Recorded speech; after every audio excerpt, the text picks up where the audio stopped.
അല്ല, 1961 income tax act പ്രകാരം 244A പ്രകാരമുള്ള ഇന്ററിം സെറ്റിൽമെന്റ് ബോർഡിന്റെ വിധി നമ്മുടെ മുമ്പിലുണ്ടല്ലോ. അതൊരു അർദ്ധ ജുഡീഷ്യൽ ബോഡിയാണല്ലോ. അപ്പൊ അവര് വെച്ചിരിക്കുന്നത് ഉണ്ടയില്ലാ വെടിയാണെങ്കിൽ ഇത് മുഴുവൻ ഉണ്ടയില്ലാ വെടിയാവും. ഈ മാത്യു കുഴൽനാടനല്ല, രാഹുൽ ഗാന്ധി അല്ല, പ്രധാനമന്ത്രി നരേന്ദ്രമോദി നേരിട്ടെത്തി ഒരു ആരോപണം ഉന്നയിച്ചാലും അതൊന്നും നിലനിന്നില്ലെങ്കിലും ഞാൻ ഈ നേരത്തെ പറഞ്ഞ ഇന്ററിം സെറ്റിൽമെന്റ് ബോർഡിന്റെ വിധി, ആ വിധി വീണ വിജയന് തിരിഞ്ഞുകുത്തും. ഒരു കാര്യം ചോദിക്കട്ടെ, ഡോക്ടർ ജയരാജ് അടക്കമുള്ളവർ SFIയുടെ യൂണിറ്റ് കമ്മിറ്റി അംഗം പോലും അല്ലാത്ത വീണ തൈക്കണ്ടിയെ ന്യായീകരിക്കാൻ വേണ്ടി അവൈലബിൾ സെക്രട്ടേറിയറ്റ് വിളിച്ചു ചേർന്നവരാണ് ഇപ്പൊ നമ്മളെയൊക്കെ പ്രതിപക്ഷത്തെ ഒന്നാകെ അങ്ങ് വിമർശിക്കാൻ വേണ്ടി ഇറങ്ങി തിരിച്ചിരിക്കുന്നു. നോക്കൂ, 1.72 കോടി രൂപയുടെ അഴിമതി അല്ലെന്നേ ഇത്. ആ 1.72 കോടി എന്ന് പറയുന്നത് മഞ്ഞുമലയുടെ ഒരറ്റം മാത്രമാണ് എന്ന് ഞങ്ങളുടെ ആരോപണം. നമ്മളുടെ ഹിൽവേ, തോട്ടപ്പള്ളി ഹിൽവേയിൽ നിന്ന് കഴിഞ്ഞ ഒരു വർഷം മാത്രം 40,000 കോടി രൂപയുടെ കരിമണലാണ് കൊണ്ടുപോയിരിക്കുന്നത്. KSIDCയിൽ നിന്നുള്ള റെപ്രസെന്റേറ്റീവ്മാർ ആയി പോയിരുന്നവർ, CMRL പോയിരുന്നവർ ഇപ്പോൾ എന്ത് പണിയാണ് ചെയ്യുന്നത് എന്ന് അന്വേഷിക്കണ്ടേ? ഇപ്പോ അധികം താമസിക്കാതെ ഇവർ പരിഗണിക്കുന്ന തൃശ്ശൂരിലല്ല, ഇവരുടെ ലോക്സഭാ സീറ്റിലേക്ക് പരിഗണിക്കുന്ന പ്രൊഫസർ C രവീന്ദ്രനാഥ്. ആരാ C രവീന്ദ്രനാഥ്? ഒന്നാം പിണറായി ഗവൺമെന്റിൽ തോമസ് ഐസക്കും G സുധാകരനും അടക്കമുള്ള സീനിയർ MLA മാർ മന്ത്രിയായപ്പോ യാതൊരു സീനിയോറിറ്റിയും ഇല്ലാത്ത, ഞാൻ നേരത്തെ വീണ തൈക്കണ്ടി എന്ന് പറഞ്ഞതുപോലെ SFI പാരമ്പര്യമില്ലാത്ത, DYFI പാരമ്പര്യമില്ലാത്ത ഒരാൾ കൂടി മന്ത്രിസഭയിലേക്ക് വന്നു.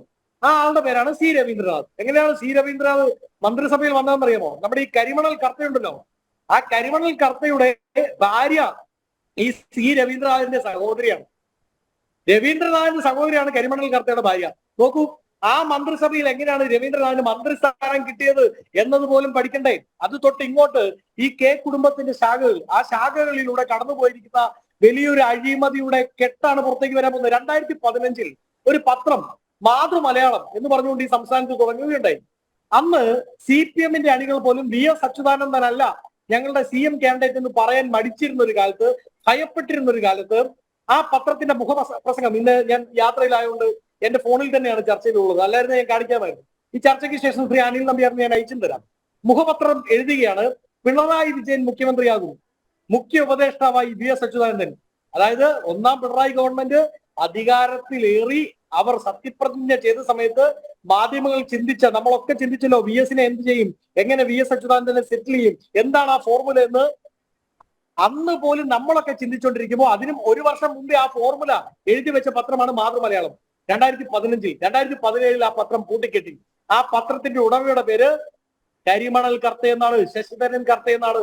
അതായത് 2015 മുഖ്യമന്ത്രി പിണറായി വിജയൻ മുഖ്യമന്ത്രി സ്ഥാനത്തേക്ക് വരുന്ന കാലം തൊട്ട്, ആ ആഗ്രഹം അദ്ദേഹത്തിന്റെ മനസ്സിൽ ഉദിച്ച കാലം തൊട്ട് അദ്ദേഹത്തിന് വേണ്ട PR പണി ചെയ്തു കൊടുത്ത പത്രം തുടങ്ങിയ വ്യക്തിയാണ് ശശിധരൻ കർത്ത. ആ 2015 മുതൽ ഇതായി 2024 വരെ എത്തി നിൽക്കുന്ന ഇവരുടെ ബന്ധം മിനിമം 1,00,000 കോടിയുടെ അഴിമതിയാണ്. മിനിമം 1,00,000 കോടിയുടെ. അത് ഈ 1.72 കോടിയിൽ ഒതുങ്ങി നിൽക്കുമെന്ന് നിങ്ങൾ ആരും വിചാരിക്കേണ്ട എന്നുള്ളതാണ് ഞങ്ങളുടെ ആരോപണം. അത് വരും ദിവസങ്ങളിൽ തെളിയിക്കേണ്ടത് കേന്ദ്ര അന്വേഷണ ഏജൻസികളാണ്. അവർ തെളിയിക്കട്ടെ. അവർ തെളിയിക്കുന്നില്ലെങ്കിൽ വരും നിയമ നടപടികളുമായി മുമ്പോട്ട് പോകാൻ കോൺഗ്രസിന് അറിയാം, സമര പരിപാടികളുമായി മുമ്പോട്ട് പോകാൻ ഞങ്ങൾക്കറിയാം. ഏതായാലും ഇത് എന്തൊരു ഗതികേടിലാണ് CPM വന്ന് എത്തപ്പെട്ടിരിക്കുന്നത്.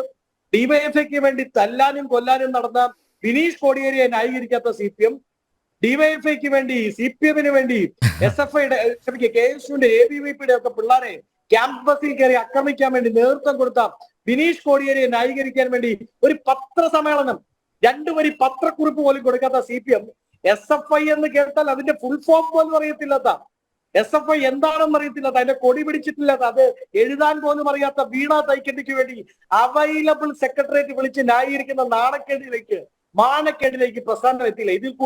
ഇതിൽ കൂടുതൽ എന്താ വേണ്ടത്? SFI കാനഡയിൽ ഉണ്ടാക്കാൻ വേണ്ടി അവർ കാനഡയിലേക്ക് പോയിരിക്കുന്നു എന്നാണ് നമുക്ക് പുതിയ വിവരം കിട്ടിയിരിക്കുന്നത്. എന്താ CPM-ന്റെ ന്യായം? SFI വേണ്ട, സീരിയസ് ഫ്രോഡ് ഇൻവെസ്റ്റിഗേഷൻ ഓഫീസ് വേണ്ട, മറിച്ച് മറ്റേ നമ്മുടെ സർട്ടിഫിക്കറ്റ് വിവാദമൊക്കെ ഉണ്ടായപ്പോ SFI ഒരു അന്വേഷണ കമ്മീഷനെ വെച്ചിരുന്നല്ലോ, നമ്മുടെ 4 മണിക്ക് ഷോ നടത്തുന്ന ആർഷോയുടെ നേതൃത്വത്തിൽ. ആ SFIയുടെ അന്വേഷണം മതി എന്നാണ് ഇവർ പറയുന്നത്. അതൊന്നും നിലനിൽക്കില്ല എന്ന് മാത്രമല്ല, മിനിമം ഞാൻ പറഞ്ഞല്ലോ 2015 മുതൽ 2024 വരെയുള്ള പിണറായി വിജയൻ ശശിധരൻ കർത്ത ബന്ധം, പ്രൊഫസർ രവീന്ദ്രനാഥൻ ശശിധരൻ കർത്ത ബന്ധം, പിണറായി മന്ത്രിസഭയിലെ മന്ത്രിമാരും ശശിധരൻ കർത്ത ബന്ധം, പിണറായിയുടെ മകളും ശശിധരൻ കർത്തയുമായുള്ള ബന്ധം, അത് മിനിമം 1,00,000 കോടി രൂപയുടെ ബന്ധമാണ്. അതിൽ അന്വേഷണം ഉണ്ടാവണം.